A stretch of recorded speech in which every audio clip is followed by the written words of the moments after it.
You walked in for an oil change. 45 minutes, maybe an hour, you figured. You sat in the waiting room, drank their bad coffee, watched their television, and when the service advisor came out and called your name, you handed over your card and drove home thinking the truck was taken care of. What you did not know, what nobody in that building was going to tell you, is that the technician who had your truck in that bay was working under a system that does not reward fixing your vehicle. It rewards finding reasons to bring you back. And some of what happened in that bay while you were drinking that coffee was not maintenance. It was manufacturing dependency. That is what this video is about. This is not about one bad apple at one dealership in one state. This is about how the flat rate pay structure, the service department quota system, and the manufacturer's own inspection checklists have created an environment where the incentive to create future repair bills is baked directly into the process. Former dealership technicians have been talking about this for years, in forums, in comment sections, in videos, in interviews, quietly because most of them signed agreements when they left. But the pattern is consistent enough and specific enough that it deserves to be said plainly. The first thing you need to understand is how dealership technicians get paid. Most of them are on flat rate. That means they do not get paid by the hour. They get paid by the job. The dealership assigns a time value to each task, and the tech gets paid that value whether it takes them 20 minutes or 2 hours. A fast tech makes good money. A slow tech stars. That structure sounds efficient until you understand what it does to inspection behavior. When a tech is under pressure to turn bays, the multi-point inspection that comes with your oil change is not a careful mechanical evaluation. It's a checklist run fast, with eyes trained to find items that generate additional work orders.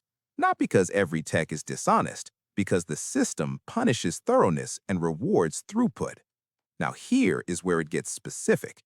One of the most commonly reported practices among former dealership technicians is what happens to your air filter during that inspection. A clean air filter gets dusty. A dusty air filter becomes a sales opportunity. There are documented cases discussed openly in tech forums and former employee accounts of service advisors being coached to bring the air filter out to the waiting room, hold it up under the waiting room fluorescent lights, and present it as a failure. The filter may have another 10,000 miles of life in it. That does not matter. What matters is whether the customer can be convinced it is critical. At a dealership, that filter costs 3 to 4 times what the same filter costs at a parts store. The tech who flagged it gets a small commission. The service advisor closes the sale. The customer pays. The truck did not need it. But that's the mild version. That's the version that is annoying but not dangerous. The version that should make you genuinely angry is what gets reported around fluid services, around brake inspections, and around tire pressure recommendations.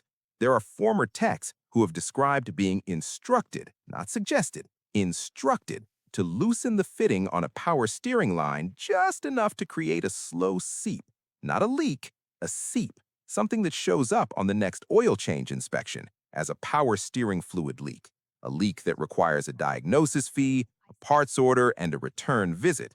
The truck came in without that problem. It left with it. Brake inspections follow a similar pattern. Brake pad depth is measured in millimeters, and the threshold at which a dealership recommends replacement is often set significantly higher than what a qualified independent mechanic would consider actionable. A pad at 4 millimeters of remaining material has real life in it on a half-ton truck doing normal driving. A dealership service sheet that flags anything under 6 millimeters as a safety concern is not lying, technically. They're just using a threshold that generates work orders. And on trucks where the brake dust shield or caliper bracket has any surface corrosion, which is almost every truck in the upper Midwest and the Northeast, that gets photographed, documented, and presented to you as evidence of imminent failure. Surface corrosion on a brake component is normal. It is not a repair, but it photographs like one. The software angle is newer, but it's growing. Modern trucks communicate with the dealership's diagnostic system during every service visit. That connection is not just reading your codes, it's logging your mileage, your driving behavior data, your recent fault history, and in some cases, flagging upcoming service intervals that the manufacturer has built into the software architecture. Those intervals are not always based on your actual driving conditions. They're based on a calendar and a mileage counter that was set at the factory. A diesel that goes highway miles and gets its oil changed on time doesn't need the same service interval as a truck doing short trips in cold weather. The software doesn't know the difference. It flags the interval and the dealership calls you. That call is not customer service. It's a revenue trigger. And here is the part that independent mechanics have been watching with serious concern. On newer truck platforms, certain diagnostic resets require manufacturer-level software access. When a dealership tech performs a service that touches the transmission, the transfer case, or the ADAS calibration, the reset procedure can only be completed through the original equipment manufacturer scan tool. That means if something gets disturbed during a routine service visit, intentionally or not, the only place to fix it properly is back at the dealership. The independent shop down the road can read the fault. They can't clear it. You're in a loop that the manufacturer designed. The dealership is the only exit.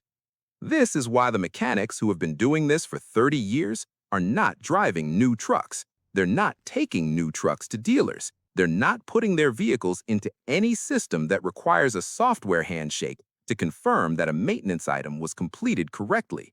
A 1998 Ford with a 7.3 Power Stroke does not phone home. It does not have a service interval counter embedded in the body control module. It does not require dealer authorization to reset anything. You change the oil, you change the filter, you check the brakes with your hands, and you drive. Nobody in a service department 3 counties away has a financial interest in what happens under that hood. That is not a coincidence. That's what engineering looked like before engineering became a customer retention strategy. The next time your dealership calls you for a routine service, ask them to show you the air filter before they replace it. Ask them to show you the brake pad measurements, written down in millimeters. Ask them to explain exactly what diagnostic connections were made to your truck's modules during the visit and what data was transmitted.